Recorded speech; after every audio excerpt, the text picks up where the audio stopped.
Bonjour à tous, je suis ravie de vous retrouver sur le plateau de Bonjour chez vous. Notre thème du jour est Délivrer pour la liberté. Et comme chaque jour, nous commençons avec la pensée du jour qui aujourd'hui est apportée par Michael. Ensuite, dans la rubrique Pasteur, j'ai une question, le pasteur David Terry répondra à une question sur notre thème. Et pour terminer dans la rubrique Culture et médias, Annabelle va présenter le livre du pasteur David Terry, À l'écoute de Dieu. Voilà, vous connaissez le programme, je vais rejoindre les chroniqueurs.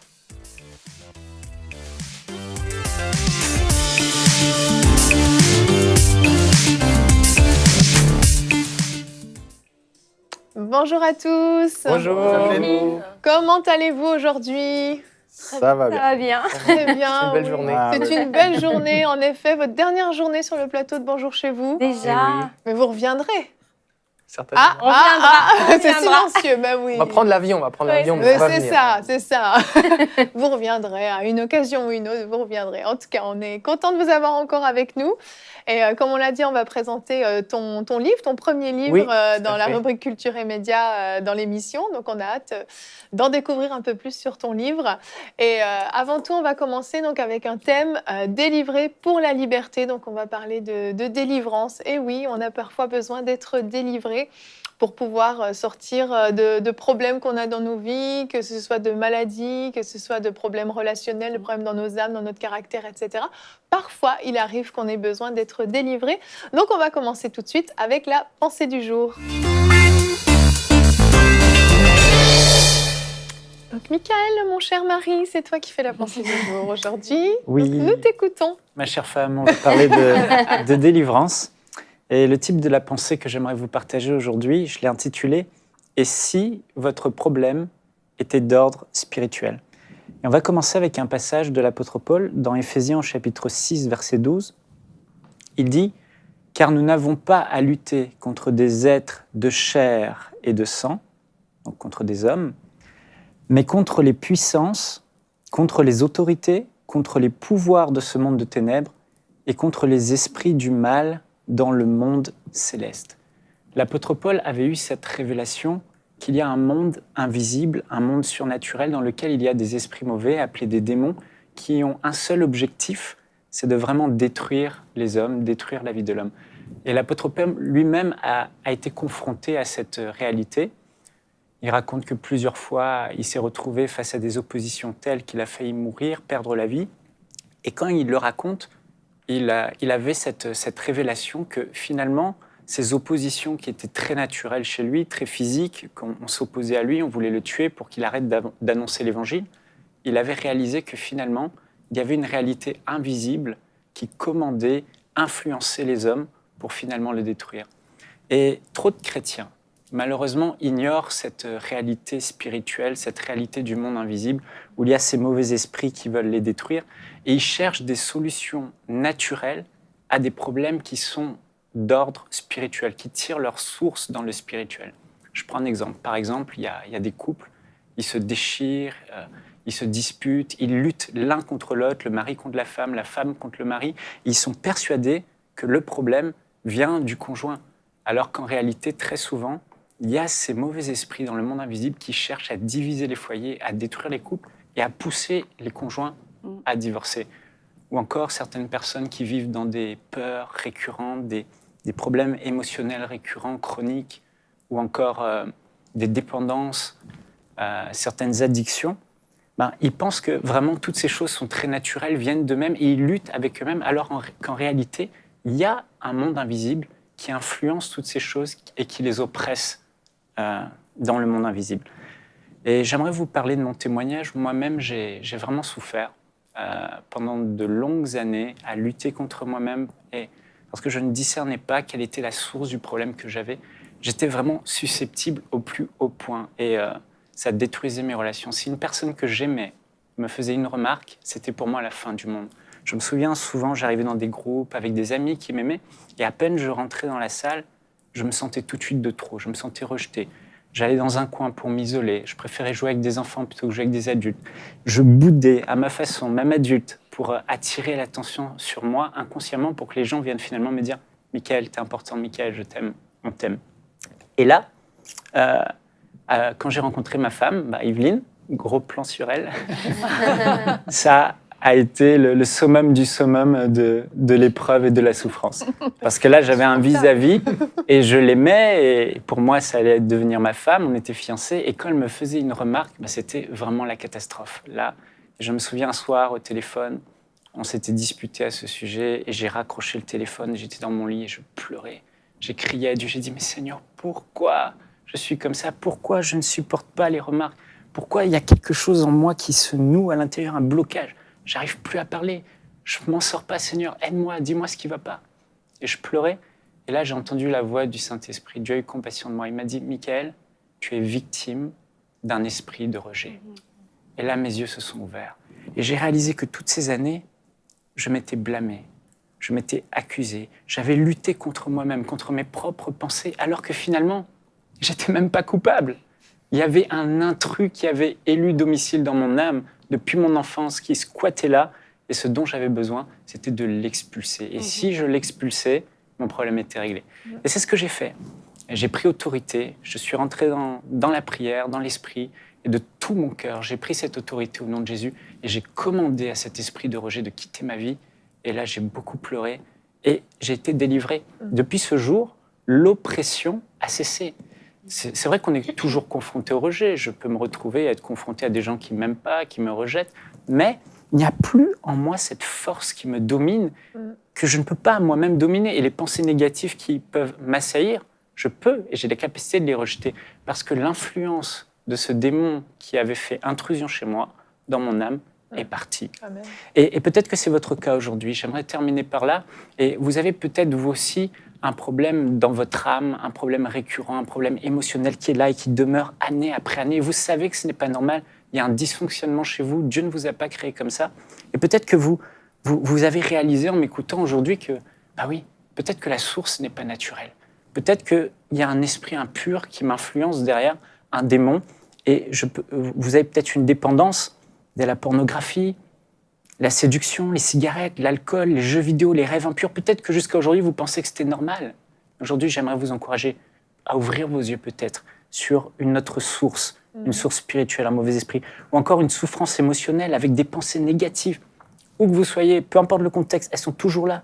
Susceptibilité, envie d'isolement, attirance contre nature, pensée de mort, violence, une peur qui est là. Mais sachez-le aujourd'hui, si vous êtes chrétien, né de nouveau, enfant de Dieu, vous pouvez comme moi vous saisir de cette autorité que vous avez dans le nom du Seigneur Jésus. Il vous a donné son nom, il vous a donné l'autorité sur toute la puissance des ténèbres. Et je veux vous encourager à aller prier et demander au Seigneur, Seigneur, ouvre mes yeux et montre-moi ce qui ne va pas. Et si vous avez ce discernement, prenez autorité dans le nom de Jésus et vivez cette autodélivrance déclarée. Je suis libre dans le nom de Jésus, et je commande, nommer cet esprit par ses symptômes, ce qui fait, toi qui causes cette dépendance, je te le commande au nom de Jésus, sors de ma vie. Ou toi qui me mets toutes ces mauvaises pensées, je te commande au nom de Jésus, sors de ma vie. Et si vous le faites, vous pouvez aujourd'hui être libéré. Et voilà, je veux encourager aussi, si ce problème persiste, n'hésitez pas à aller voir un frère, une sœur, un pasteur, quelqu'un de mature dans le Seigneur qui peut prier avec vous pour que votre délivrance soit totale au nom de Jésus. Amen, amen, merci. Et c'est vrai, je peux témoigner, hein, vraiment, j'ai vu le changement dans ta vie, c'est certain. On était fiancés, je me souviens très bien de ce moment-là. Et c'est vrai que c'était vraiment plus fort que toi. C'était insurmontable, c'était pas volontaire, c'était plus fort que toi. Et c'était pas explicable humainement parlant, c'était des détails qui provoquaient des raz-de-marée. Et c'est vrai que du jour au lendemain, le changement a été tellement radical que on voit vraiment la main de Dieu dans cette situation-là. Et Sylvie, tu me disais que toi-même aussi, t'es passée par quelque chose de similaire. Je me retrouve dans ton témoignage, Michaël, parce que moi aussi, j'ai vécu une délivrance et j'ai vécu des années de souffrance avec des symptômes un peu différents des tiens. Moi, ce qui m'obsédait réellement, c'était des pensées d'accusation, de culpabilité.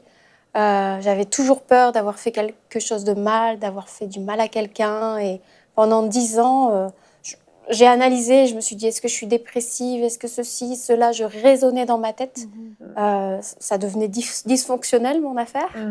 Et alors j'aimais le Seigneur de tout mon cœur, on était déjà dans le ministère, j'étais baptisée dans le Saint-Esprit, j'avais une vie droite devant Dieu, je pratiquais pas le péché.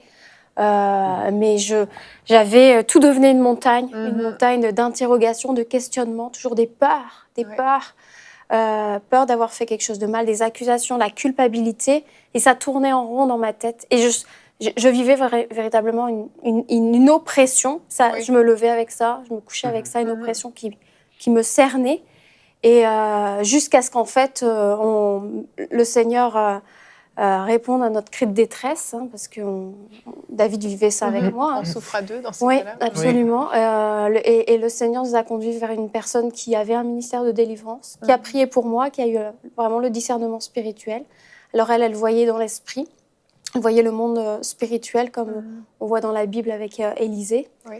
Et elle a vu que c'était pas un esprit de rejet, mais un esprit de destruction qui m'attaquait, qui lançait constamment des flèches sur moi. Et puis j'avais beau enlever une flèche, il y avait toujours une autre qui venait. C'est-à-dire, j'avais beau comme essayer de résoudre des problèmes, il y avait toujours des choses qui m'accablaient. En fait.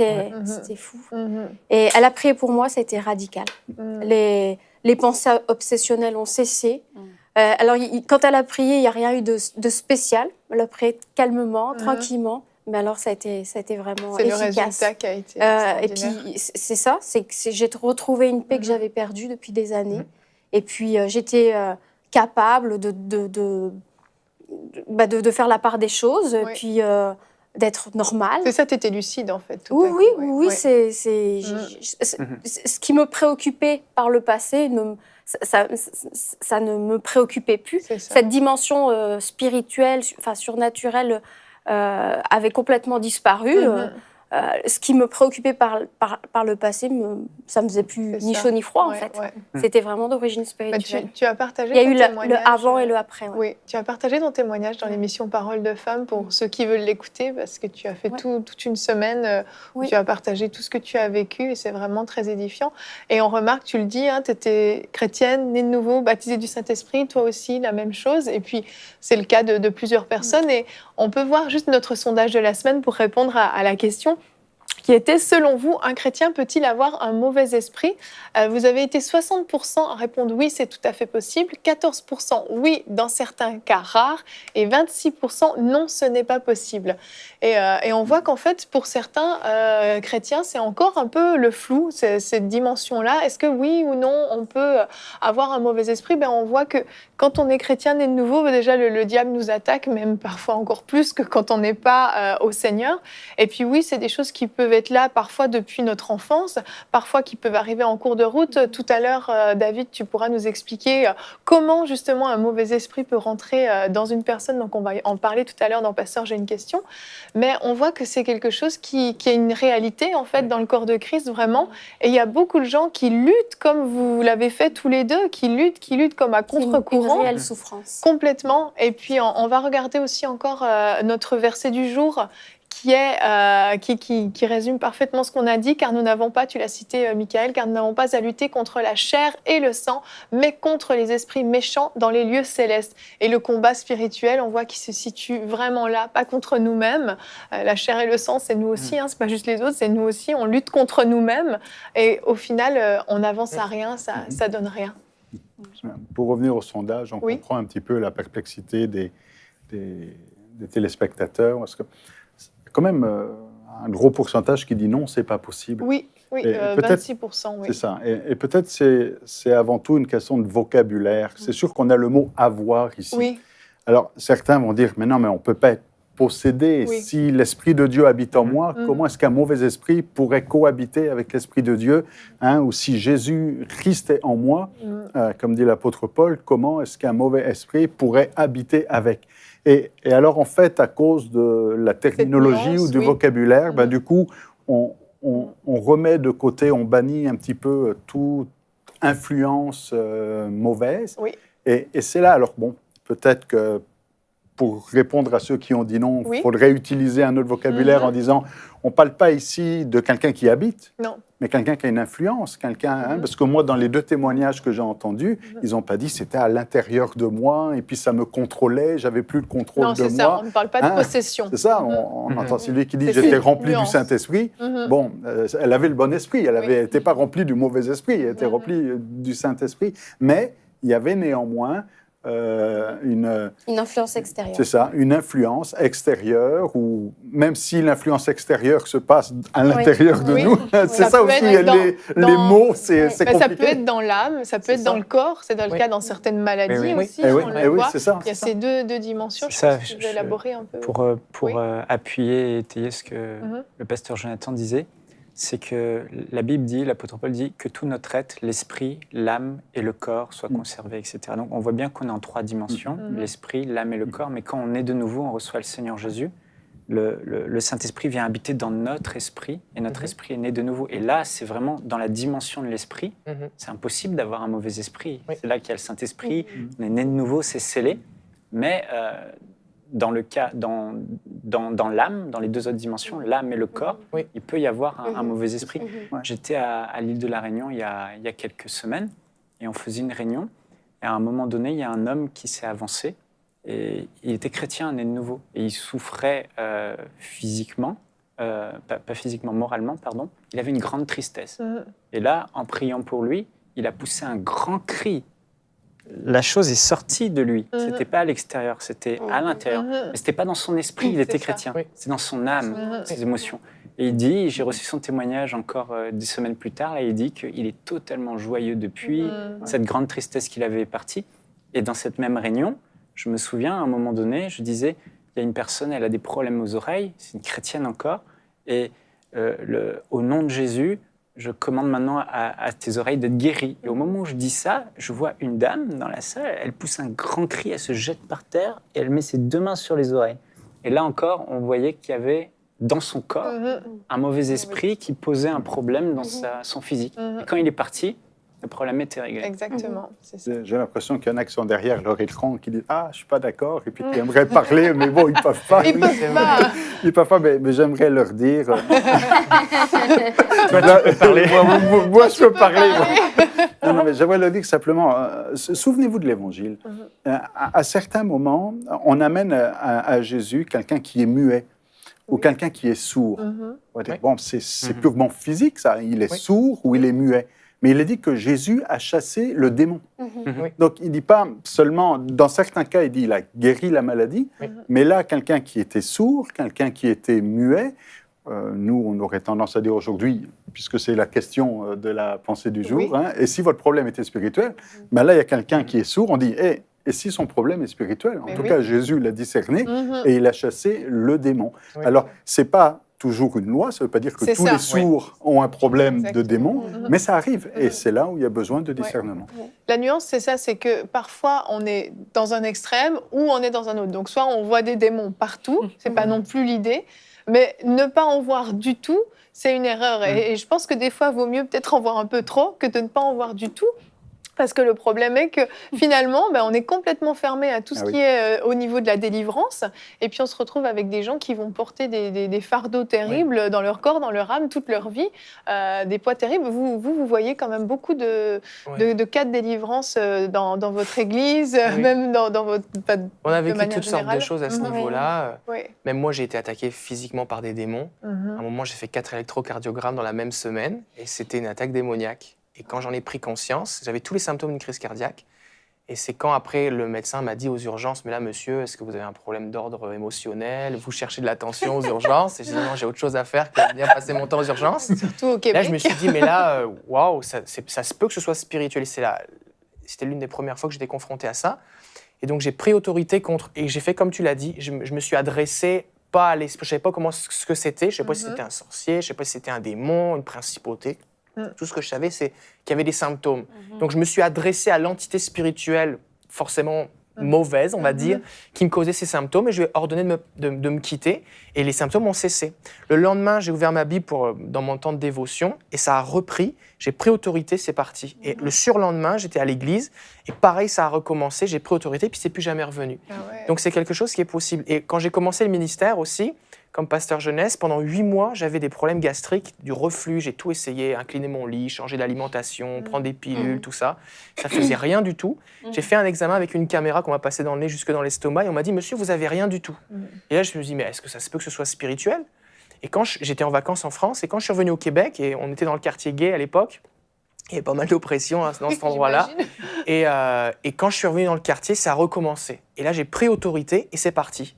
Et en fait, ce que j'ai réalisé, c'est que pendant 8 mois, j'ai souffert pour rien. Parce que je demandais que Dieu me guérisse, mais ce n'était pas une guérison que j'avais besoin, c'était une attaque que je vivais. Oui. Je crois qu'il y a beaucoup de chrétiens qui sont, comme vous savez, les enfants à Colamaillard. Tu sais, on met un bandeau sur les yeux, puis on essaye d'attraper les gens, puis les enfants nous mettent un coup de pied au derrière, parce qu'on sait qu'on ne va pas le voir. Ouais. Et des fois, l'ennemi fait ça parce qu'on ne le reconnaît pas. Exactement. Le diable, c'est un menteur, Oui. et puis c'est un voleur aussi.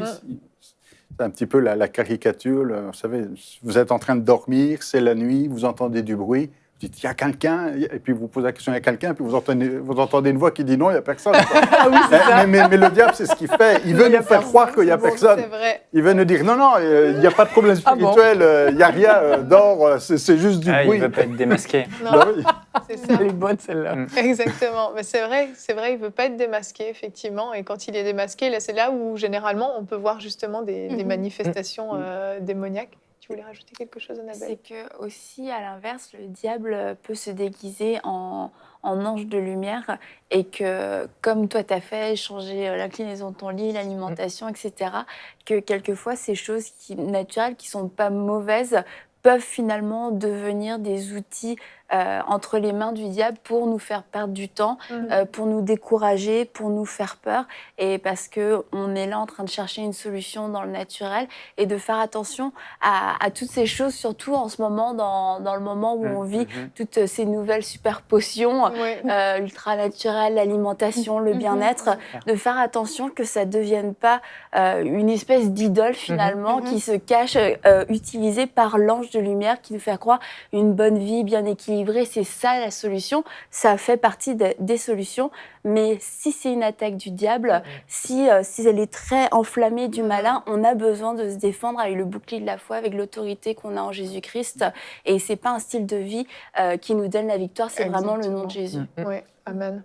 Et plutôt que d'être dans un mode essai-erreur, il faut discerner. Exactement, c'est Et vraiment pour le ça. discernement spirituel. Tout à fait, exactement. Oui. Et on en vient à notre question. On va enchaîner avec ça, avec notre question dans la rubrique Pasteur. J'ai une question. C'est donc André du Canada qui a demandé comment les mauvais esprits font-ils pour entrer dans une personne. Alors, Dis-nous tout. déjà, ce que je voudrais dire, c'est que souvent, les gens s'arrêtent sur cette dimension, est-ce que je suis possédé ou pas possédé? Oui.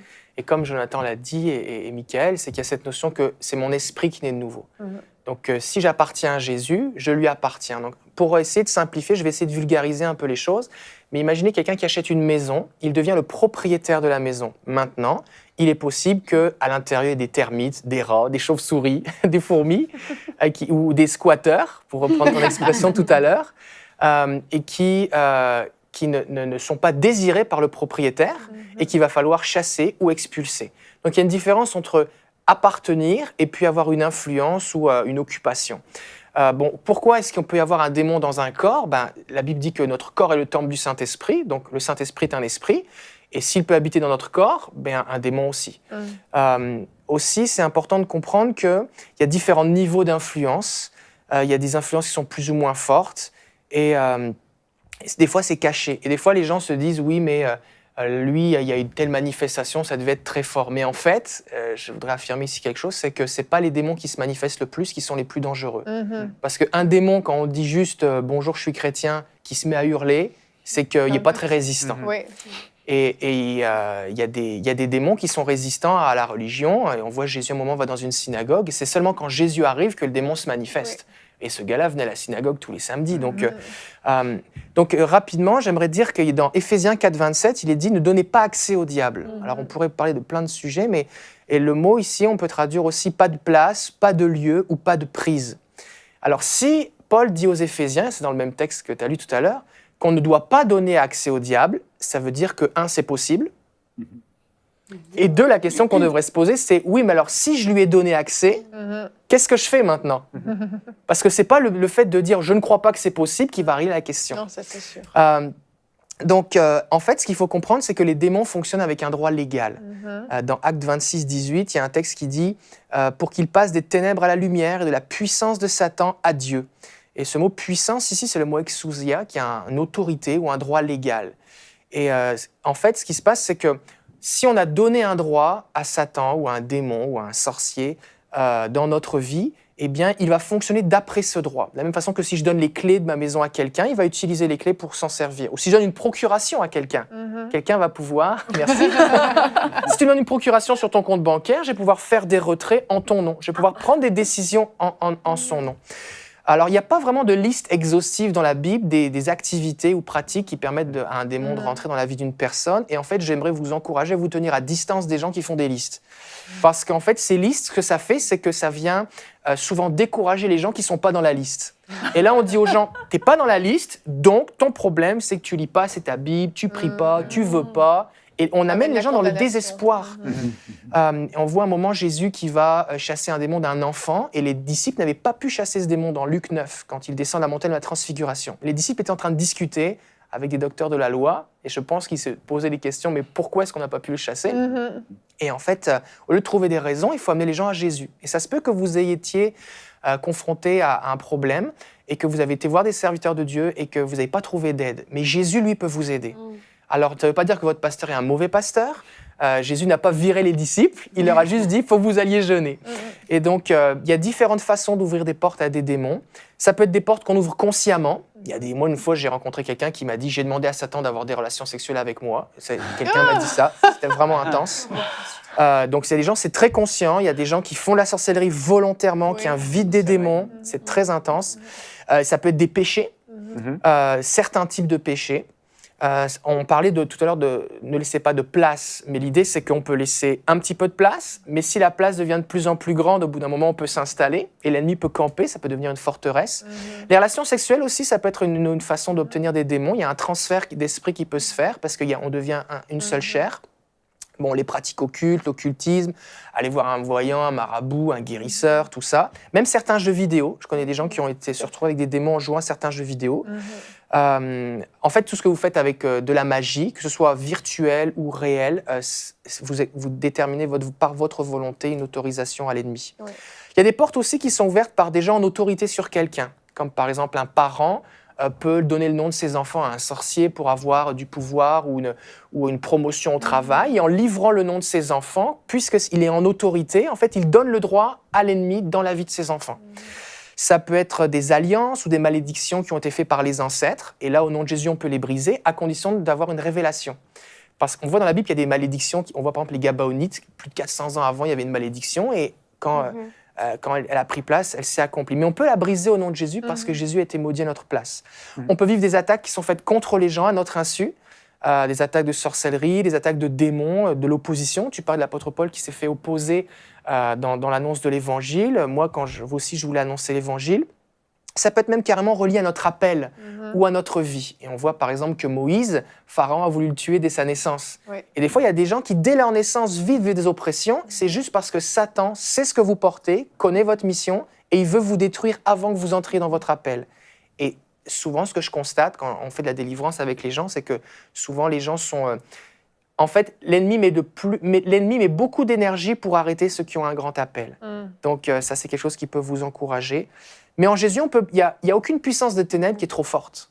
Jésus est vraiment le Tout-Puissant. Ça se peut que votre expérience avec certains hommes ou femmes de Dieu n'ait pas amené une complète liberté, mais Jésus, lui, est vraiment Tout-Puissant. On ne peut pas faire de choses comme des généralités, il faut prier de façon précise. Si tu fais juste « je renonce à toutes les malédictions sur ma vie », ça se peut que ça marche un peu, mais il faut vraiment être précis. C'est comme annuler un contrat. Il faut le numéro du contrat, il faut ton adresse, il faut ton numéro de client. Et donc le Saint-Esprit, c'est ça qui est une bonne nouvelle, c'est que le Saint-Esprit révèle les choses qui sont cachées. Il est l'esprit de vérité, et il met les choses à la lumière, et on peut prier pour que Jésus nous révèle les choses. Alors comme dans ton cas, ça t'est arrivé, il t'a donné le nom d'un démon, il peut vous révéler un rituel qui a été fait contre vous, il peut vous rappeler un péché ancien que vous avez fait, un vœu que vous avez prononcé, quelque chose, vous avez fait un pacte de sang avec un jeune quand vous aviez 15 ans, et puis là, c'était il y a 30 ans, et vous vous en souvenez plus, mais ça opère toujours. Donc globalement, on peut renoncer à une pratique, on peut se séparer de quelqu'un, on peut briser quelque chose qui a été fait, on peut annuler des paroles, ou on peut retourner quelque chose à quelqu'un qui nous l'a envoyé, mais il faut le faire précisément. Et souvent, quand on le fait, ça fonctionne parce que Jésus est tout-puissant. Donc l'idée, c'est pas de se poser la question, est-ce que c'est possible ou pas possible, mais dire, Saint-Esprit, s'il y a un problème, révèle-le-moi précisément. Révèle-moi la source. Ouais. Ouais. Dieu peut vous parler dans un rêve. Je connais beaucoup de gens qui font des rêves. Et ben là, je fais un rêve, quelqu'un de ma famille vient me faire manger un truc, puis là, bon, c'est juste un rêve. Ça se peut que ce soit de la sorcellerie, et c'est le Seigneur qui te révèle les choses précises. Et Ouais.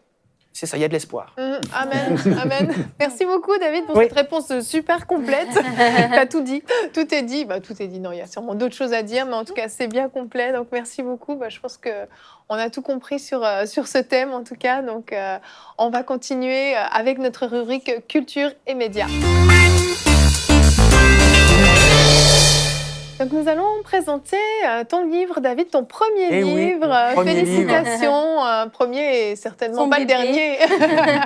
Là, j'ai un bébé qui arrive bientôt, là, Oui. mais ça, c'était un premier bébé. C'est un préambule. Voilà, c'est ça. À l'écoute de Dieu, donc je vous laisse le présenter. Félicitations déjà, David. Merci. Ton premier livre. Annabelle a Très de la beau livre. pression parce que d'habitude, quand elle présente Ouais, un c'est livre, ça. l'auteur n'est pas à côté. Mais là, tu as il est l'auteur moyen, à côté. enfin bon, on comprend pas ce qu'a voulu dire l'auteur. Tu ne peux pas citer de travers. Ah, oui. Déjà, le livre, la couverture faite par Alain Auderset. Oui. C'est pas toi qui a dessiné. Non, c'est pas moi. Non, non c'est pas Par moi. Alain Auderset. Et On connaît bien ici. Et il y a enseignez-moi. différentes illustrations d'Alain Auderset dans le livre. Et tu commences en disant c'est un guide pratique et biblique pour reconnaître la voix de Dieu. Et tu n'as pas menti. Félicitations. Tu as tenu ta promesse parce qu'on voit que tout au long du livre, tu donnes vraiment la place au lecteur pour vivre quelque chose avec le Saint-Esprit. Ouais. Et je ne sais pas si là on peut voir, mais il y a des petites lignes. C'est fait pour être écrites. Oui, C'est ça, tout à fait, on oui. peut écrire dans le livre. En fait, il y a des exercices de mise en pratique. Wow. Parce qu'en fait, c'est un apprentissage d'entendre la voix de Dieu. On peut apprendre à prophétiser, avoir des paroles de connaissance, on peut s'entraîner dans le discernement des esprits. Et l'idée, c'est qu'à la fin de chaque chapitre, bon, il y a des QR codes ou des adresses Internet qui vous permettent d'avoir une musique inspirationnelle. Il y a des vidéos aussi. Et vous pouvez, alors que vous vous mettez super dans l'ambiance... interactif. Oui, c'est interactif. Donc à la fin, vous avez une vidéo à la fin de chaque chapitre et vous avez un exercice pratique à faire. Vous pouvez prendre des notes. Et puis, ça va vous permettre de vous développer. Et donc, il y a un site aussi qui est entendredieu.com sur lequel il va y avoir des témoignages et aussi, je vais partager des révélations que le Seigneur m'a données dans mon propre journal de prière. Et l'idée, vraiment, c'est la raison pour laquelle c'est pratique, c'est parce que, en fait, c'est venu d'une constatation, c'est que souvent, j'allais dans des conférences où je lisais des livres de gens qui vivaient des choses avec Dieu. Et je me disais, waouh, c'est super ce qu'il vit. Ouais. Ça me dit qui est Dieu, ce qu'il peut faire, mais moi, je suis ici.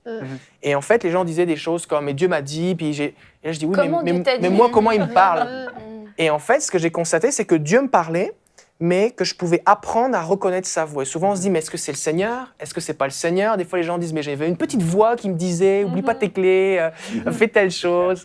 Et on peut apprendre. Et donc, c'est biblique parce qu'il y a...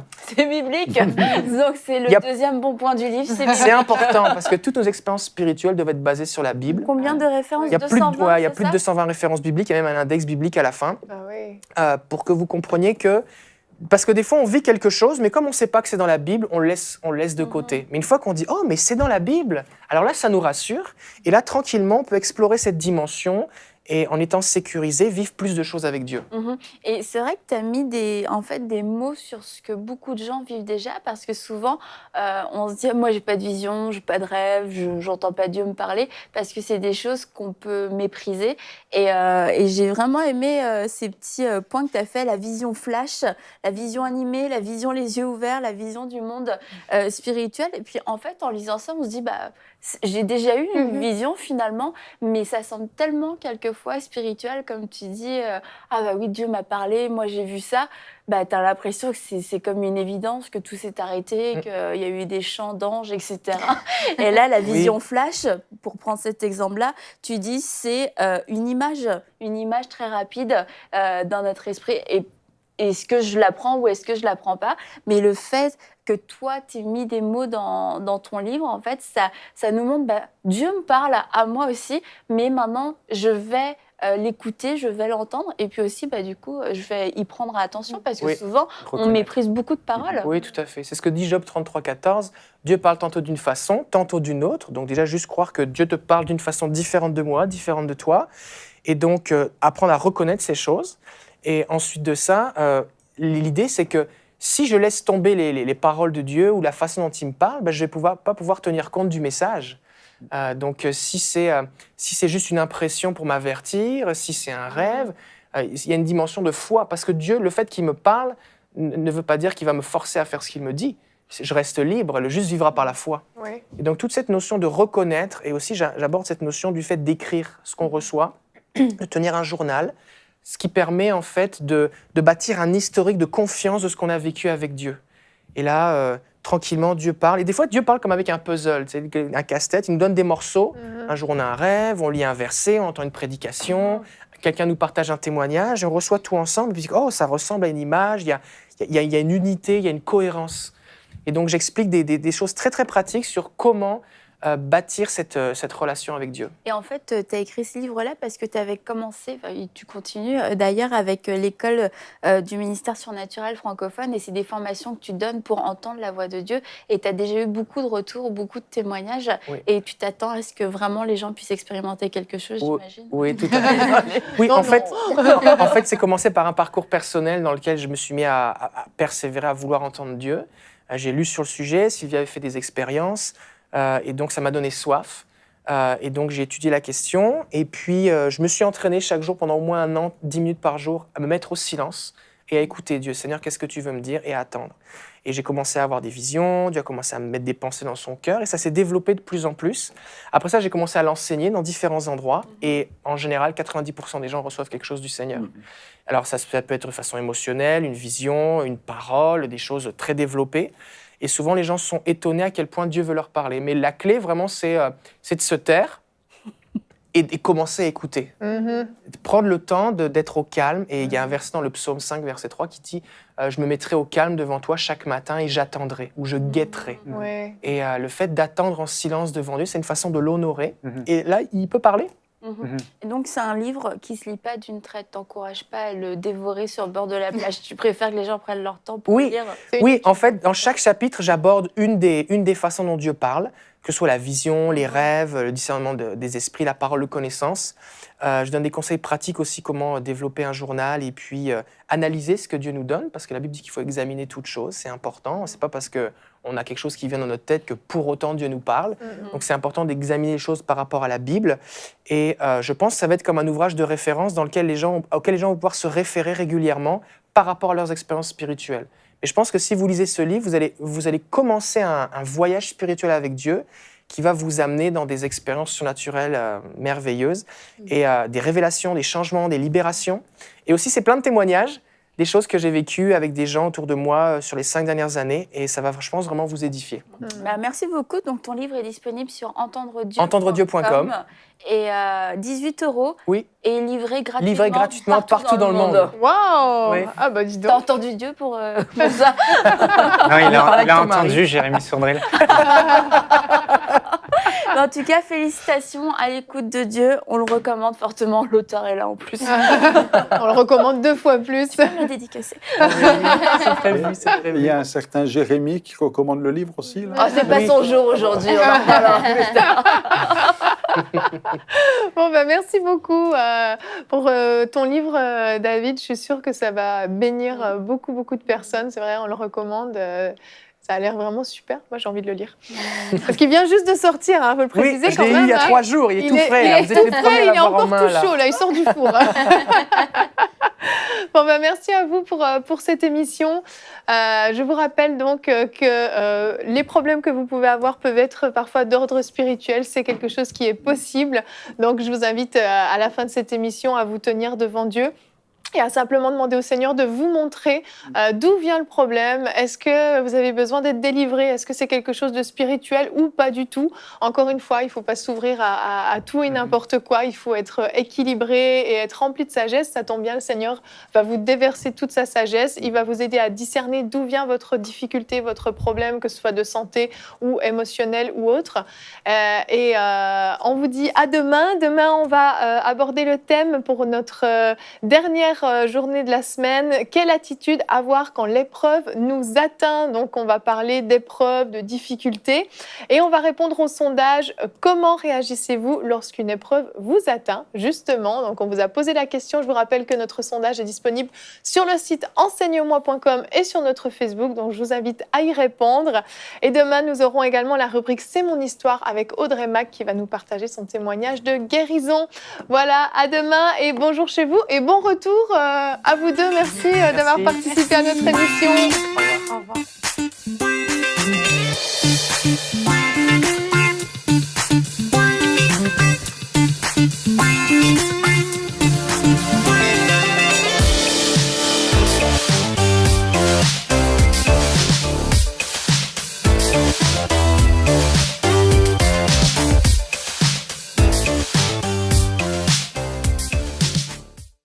Cette émission a pu être réalisée grâce au précieux soutien des partenaires d'Enseigne-moi Canal International. Retrouvez tous nos programmes sur emcitv.com.